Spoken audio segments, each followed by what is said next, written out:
TRF the resistance front ये कश्मीर का एक टेररिस्ट ग्रुप है जिसे 2019 में मोहम्मद अब्बास शेख एंड शेख सज्जद गुल ने बनाया था आर्टिकल 370 के रिमूवल के बाद। इस ग्रुप का मानना है कि ये लोग फ्रीडम फाइटर्स हैं, पर असल में ये ग्रुप लश्कर तैयबा से जुड़ा हुआ है। TRF का मेन एम है इंडिया में इंस्टेबिलिटी फैलाना और फियर क्रिएट करना। आज भी ये ग्रुप कश्मीर में एक्टिव है। अलकायदा ये एक सुन्नी जिहादी ऑर्गेनाइजेशन है। इस ग्रुप को 1988 में ओसामा बिन लादेन ने बनाया था अफगानिस्तान सोवियत वॉर के दौरान। उसका एम था पूरे वर्ल्ड में एक ग्लोबल इस्लामिक खिलाफत स्टैब्लिश करना। गल्फ वॉर के बाद से ओसामा अमेरिका को इस्लाम का सबसे बड़ा दुश्मन मानने लगा था, खास करके इसलिए क्योंकि अमेरिका ने उस टाइम सऊदी अरब में अपनी आर्मी भेज दी थी और ये बात ओसामा को बिल्कुल भी पसंद नहीं आई थी। इस ग्रुप का सबसे डेडली अटैक था 9/11 अटैक्स, जिसमें लगभग 3000 लोगों की जानें गई थी। और इसी अटैक के बाद अमेरिका ओसामा बिन लादेन को खोजने में लग गया था और 2011 में जाकर अमेरिका ने ओसामा बिन लादेन को पाकिस्तान में ढूंढ लिया और वहाँ उसे मार डाला।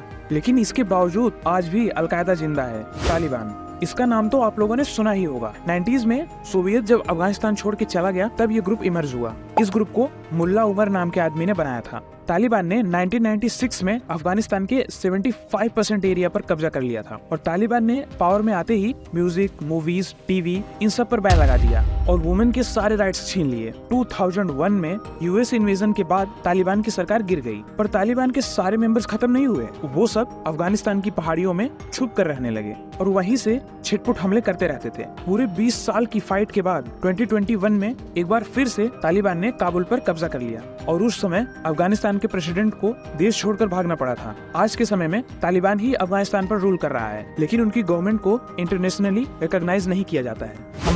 हमास एक पैलेस्टीनियन सुन्नी इस्लामिक ग्रुप है। इसको 1987 में बनाया गया था। ये ग्रुप मेनली गाजा स्ट्रिप में एक्टिव है। इसका इनिशियल गोल था इसराइल को डिस्ट्रॉय करना और फिलिस्तीन में इस्लामिक स्टेट स्टैब्लिश करना। 2007 में हमास ने सेक्युलर नेशनलिस्ट ग्रुप फतेह के साथ वायलेंट कॉन्फ्लिक्ट के बाद गाजा स्ट्रिप का पूरा कंट्रोल अपने हाथों में ले लिया। तब से हमास और इजराइल के बीच काफी बार भिड़ंत हो चुकी है। अक्टूबर 2023 में हमास ने इजराइल पर एक सरप्राइज अटैक कर दिया जिसमें लगभग 1200 लोगों की जानें चली गई और इसके जवाब में इजराइल ने भी अपनी मिसाइल से हमला किया, जिसमें हमास के लोगों के अलावा फिलिस्तीन के काफी आम लोग भी मारे गए। ये कॉन्फ्लिक्ट अभी तक रिजॉल्व नहीं हो पाया है। हिजबुल्लाह एक लेबनीज शिया इस्लामिस्ट ग्रुप है। 1982 में लेबनान पर इजरायली इन्वेजन के रिस्पांस में इस ग्रुप की स्थापना हुई थी। ये ग्रुप 1979 में ईरान में हुए इस्लामिक रेवोल्यूशन से काफी इंस्पायर्ड है। हिजबुल्लाह का एम है इजराइल को रेजिस्ट करना और लेबनान में इस्लामिक गवर्नेंस लाना। ये ग्रुप 2006 के लेबनान वॉर में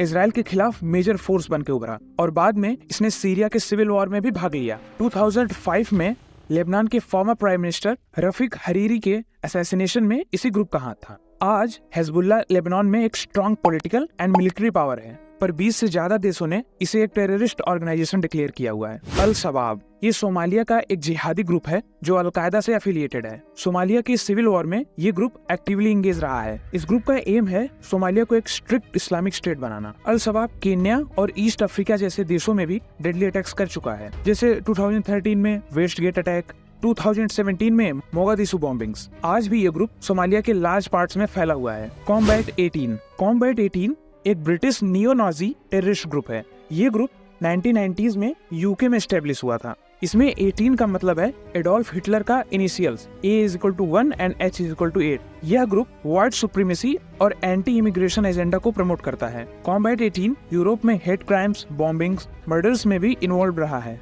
जर्मनी ने इस ग्रुप को बैन कर रखा है, पर फिर भी आज के टाइम में कई देशों में ये ग्रुप एक्टिव है। बोको हराम एक जिहादी टेररिस्ट ऑर्गेनाइजेशन है जो कि नाइजीरिया में बेस्ड है। इस ग्रुप को 2002 में मोहम्मद यूसुफ ने बनाया था। इस ग्रुप का एम है सुन्नी इस्लाम को नाइजीरिया में फैलाना और शिया के इन्फ्लुएंस को कम करना। 2009 के बाद बोको हराम ने वायलेंट इंसर्जेंसी स्टार्ट कर दी, स्कूल्स डिस्ट्रॉय किए, लोगों को बंधक बनाया। इसकी वजह से लगभग 2 मिलियन लोगों को डिस्प्लेस होना पड़ा। 2015 में इसने ISIS के साथ अपना अलायंस भी डिक्लेयर किया था, लेकिन बाद में इंटरनल डिस्प्यूट्स की वजह से दोनों ग्रुप्स अलग हो गए। 2021 में इसके लीडर अबू बकर शेखाऊ की डेथ हो गई, लेकिन फिर भी ये ग्रुप अभी तक एक्टिव है। वेस्ट अफ्रीका में इनस्टेबिलिटी का मेजर रीजन यही ग्रुप है। जिमा इस्लामिया जमा इस्लामिया एक इस्लामिस्ट मिलिटेंट ग्रुप है जिसका एम है इंडोनेशिया और नेबरिंग कंट्रीज में इस्लामिक स्टेट स्टैब्लिश करना। 2002 के बाली बॉम्बिंग्स में यही ग्रुप रिस्पॉन्सिबल था, जिसमें 200 से भी ज्यादा लोगों की जानें गई थी। इसके अलावा